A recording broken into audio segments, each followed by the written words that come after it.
보온병을 막 종류별로 막 오리터 패딩을 맞아. 제가 약간 그랬던 것 같은데 링겔 맞고 이런 사람들도 맞아. 많아요. 다 링겔 맞으러 가죠. 링겔 맞고 그거 하는 거야. 다 옛날 얘기죠 이제.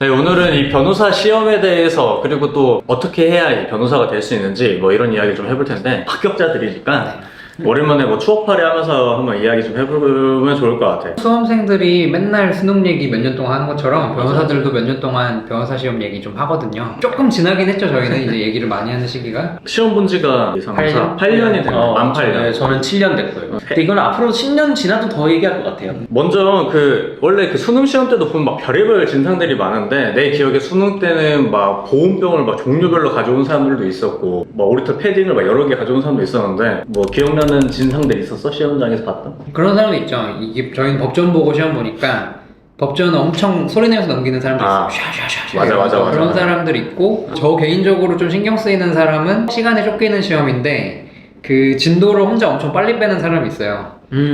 몇 초 안 지났는데 확 한 장 넘기고 객관식 때. 맞죠. 심리자가 장난이지. 그럼 저 새끼 난 진짜 이거 풀지도 못했는데 막 넘겨서 보이니까. 조용히 넘기면 신경 안 쓸 텐데 그게 다 들리게 넘기니까 좀 쓰이더라고요. 설마 그걸 일부러 하진 않겠지? 그 사람 나중에 다시 돌아와서 풀 수도 있어. 이미 변호사 시험이 보통 옆에 있는 애가 아니면 내가 붙는 보통 2대1 게임이다 보니까 저 새끼만 조지면 된다 이런 생각할 수도 있고. 약간 지금 생각해보면은 제가 약간 그랬던 것 같은데 제 옆에 계신 분이 네, 약간 저를 계속 쳐다보더라고요. 아, 그래? 네, 상대적으로 그분은 좀 천천히 푸는 스타일이어가지고 막 째려본 게 느껴졌어요.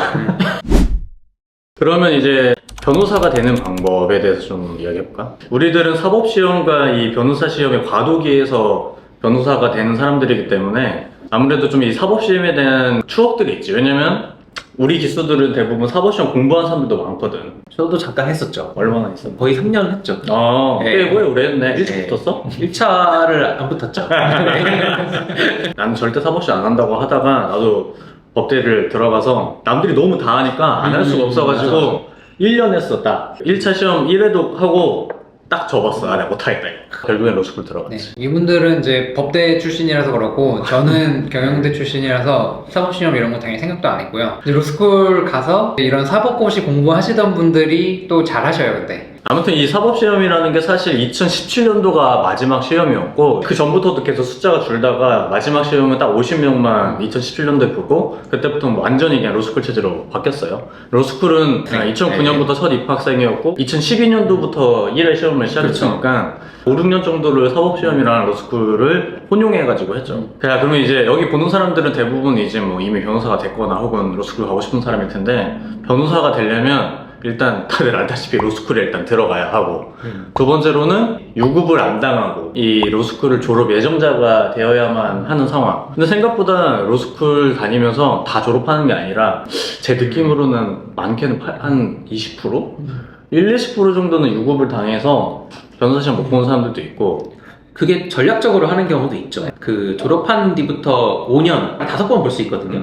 근데 이게 그러니까 졸업 예정인 그 해부터 카운트가 되기 때문에 자기가 좀 변호사 시험 준비가 안 됐다고 느꼈을 때 그런 경우도 꽤 있죠. 저희 같은 경우는 66명이 입학하는 좀 작은 로스쿨이었는데 40명대가 봤어요 시험을. 40몇 명이 보고 진짜 많이 안 봤네. 뭐 유급하신 분, 자퇴하신 분, 다른 로스쿨 반수하신 분 다 합쳐가지고 한 20명 정도 빠지고 보통 근데 통계가 그렇더라고요. 뭐 서울대 로스쿨 이런 데는 반수하거나 이런 사람이 당연히 없으니까 비율이 좀 적고 이제 다른 로스쿨들은 그렇게 빠지는 사람들, 자퇴하는 사람들이 꽤 있어요. 맞아.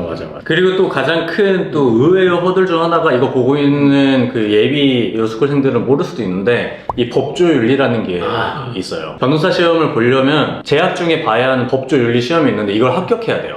약간 이게 어떻게 보면 운전면허 시험 같은 건데 또 누구는 운전면허 시험 계속 떨어지는 사람 있잖아요. 바로 제가 그런 사람이었는데 보통 2학년 때 보통 보고 2학년 때 한번 떨어지면 3학년 때 보는데 저는 1학년 때부터 봤거든요. 다들 변시 공부하는데 저 혼자 여름에 막 법조윤리 공부하느라 진짜 스트레스 받았거든요. 그래서 저희 선배들 중에서도 법조윤리 떨어져가지고 변호사 시험을 못 본 경우도 있었어요. 제가 아는 분 중에도 있어요. 서너 번 연속 떨어져서 어디서 말도 못하고 있어요. 70점만 넘으면 되거든요.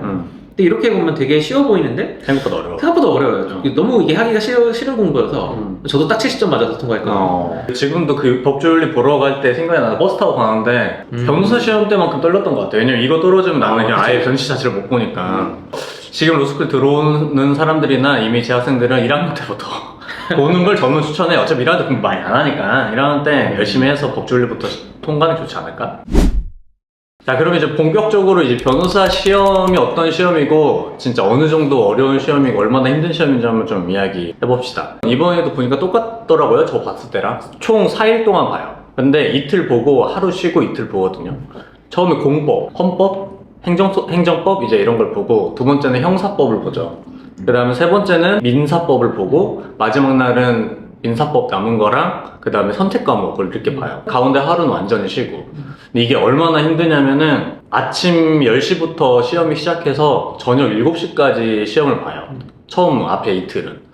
그 뒤에는 조금 더 일찍 끝나긴 하는데 그래도 거의 아침부터 저녁까지 4일 연장으로 시험을 보기 때문에 사실 이게 컨디션 조절하는 게 어떻게 보면 제일 중요한 시험이라고 할 수 있죠. 난이도 자체는 사실 옛날 사법시험이 더 어려울 수도 있을 것 같은데 시험 당일의 난이도는 변호사 시험보다 어려운 시험은 우리나라에서는 없지 않을까? 라는 생각은 들어요. 체력적으로 특히 그런 것 같아요. 저는 이제 시험 보기 전에는 이게 이제 4일 시험을 보는데 중간에 하루 쉬니까 사실상 5일이잖아요. 그래서 저는 시험 보기 전에는 그냥 쉬는 날 없이 4일만 해서 딱 끝내면 좋겠다. 빨리 끝나면 좋으니까. 맞아. 이렇게 생각을 했는데 마음이 쫄잖아. 네. 하루 더 긴데. 그러니까 어차피 다 같은 조건이니까. 그런데 막상 시험 보니까 이거 중간에 하루 안 쉬면 진짜 죽겠구나. 체력이 그렇게 약한 편은 아닌데 예, 특히 둘째 날 시험 끝날 때쯤 되면은 정말 정신이 없어가지고 그래서 그냥 셋째 날은 무조건 쉬어야 되고 그날 막 링겔 맞고 이런 사람들도 맞아. 많아요. 다 네. 링겔 맞으러 가죠. 첫날부터 링겔 맞으러 가는 사람도 있지. 그런 사람 많았어요, 제 주변에도. 너는 뭐 했어? 쉬는 날에? 쉬는 날에 나는 중간에 쉬는 날. 갈등이 불들어졌지. 열심히 공부했지. 그쵸, 쉬는 날 당연히 공부해야죠. 그때 안 하면 떨어지는 링겔 꽂고 거야. 공부하는 거야. 링겔 꽂은 상태에서 링겔 꽂고 그냥 누워있는 게 아니야. 그때가 제일 중요해요. 그때 안 보면은 못 푸는 것도 있어요. 고시 시험이라는 게 사실 평상시 때 잘한다고 되는 게 아니라 시험 전날까지 누가 최대한 컴팩트하게 공부할 거 모아놓은 다음에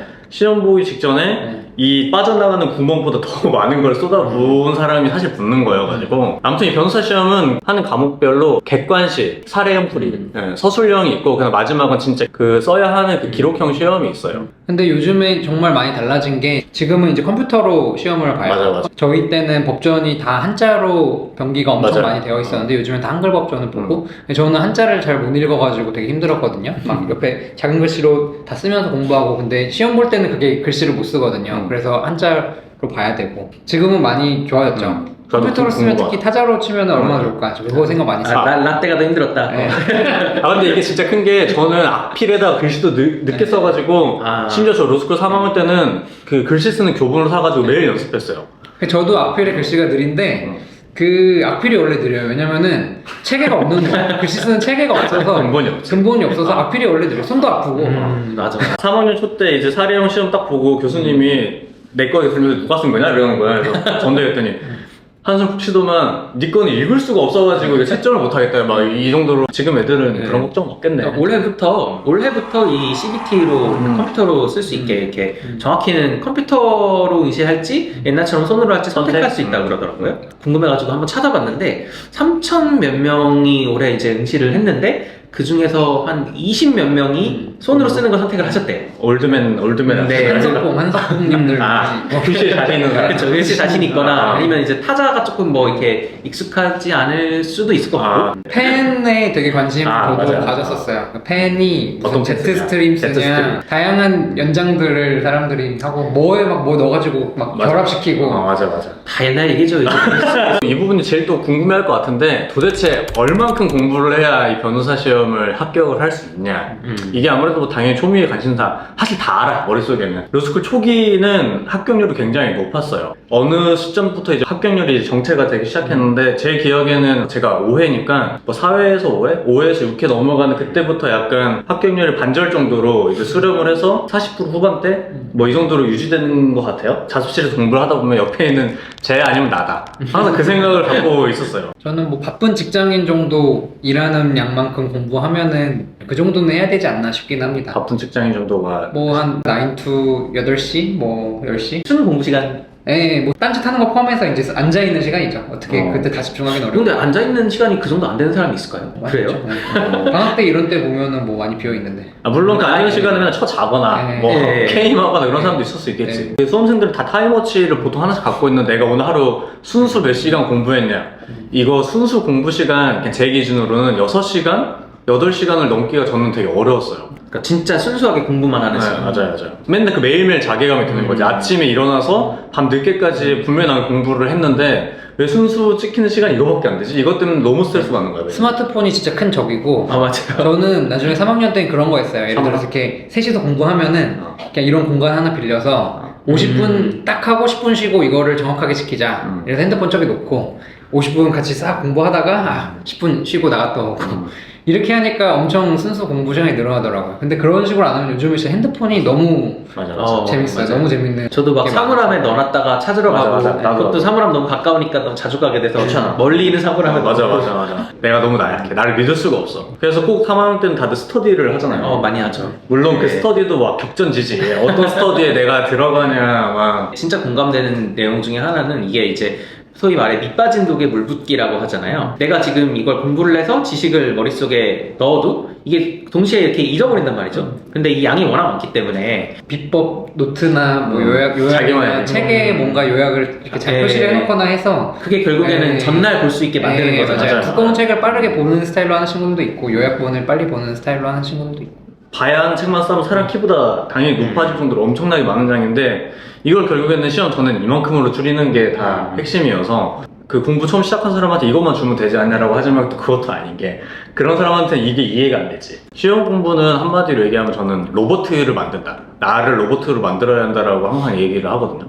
왜냐면 시험 문제를 보고 생각하면서 머리를 쓰면서 푸는 시간이 없어요. 그냥 보고 바로 탁탁탁탁 나가야 하는 거기 때문에 나를 시험 머신으로 만들어야 한다. 그런 이야기를 합니다. 그러면 어쨌든 이게 떨어지는 사람도 있을 텐데 사법고시야 그냥 국가고시니까 떨어지면 다른 직업을 한다고 할 수 있지만 변호사 시험은 로스쿨 나왔다는 그 어떤 이력이 찍히는데 최종 5번 떨어져서 오탈자라고 하잖아요. 로스쿨에서 어느 정도 법을 공부하셨고 그분들은 보통은 또 시험 준비하시면서도 공부를 많이 하셨기 때문에 보통은 그래도 관련된 법무팀이라든지 뭐 그런 일들을 많이 하시는 것 같고요. 또 아닌 경우는 뭐 아예 별도 그냥 별개 자기 사업을 하시는 분들도 저는 많이 봤고. 제 주변에 이제 친한 지인들은 보통 3번 안에 대부분 됐는데 그 정도 가기 전에 아예 한두 번 정도 하고 그냥 취업하신 분들도 꽤 있었어요. 우리들 사이에서 뭐 변호사 시험 오탈자 되면 어떡하냐 그 막 낙인 찍히는 거 아니야 뭐 이러는데 또 반대로 생각하면 대부분 학벌도 좋고 학점도 좋고 굉장히 좋은 엘리트이기 때문에 맞아요. 네, 취업하려고 하면 얼마든지 잘 취업할 수 있지 않을까? 아무튼 오늘 좀 오랜만에 추억팔이 하면서 뭐 어떻게 하면 변호사가 되는지 변호사 시험이 얼마나 거지 같은 시험인 건지 뭐 이런 얘기 좀 했는데 이거 보시는 분들 중에 뭐 변호사 시험이나 변호사 되는 거에 대해서 궁금한 분들 있으면 댓글로 남겨주세요. 저희가 보고 최대한 솔직하게 말씀드리겠습니다. 그럼 다음번에는 조금 더 궁금해하는 그런 내용으로 한번 이야기해 보도록 하겠습니다.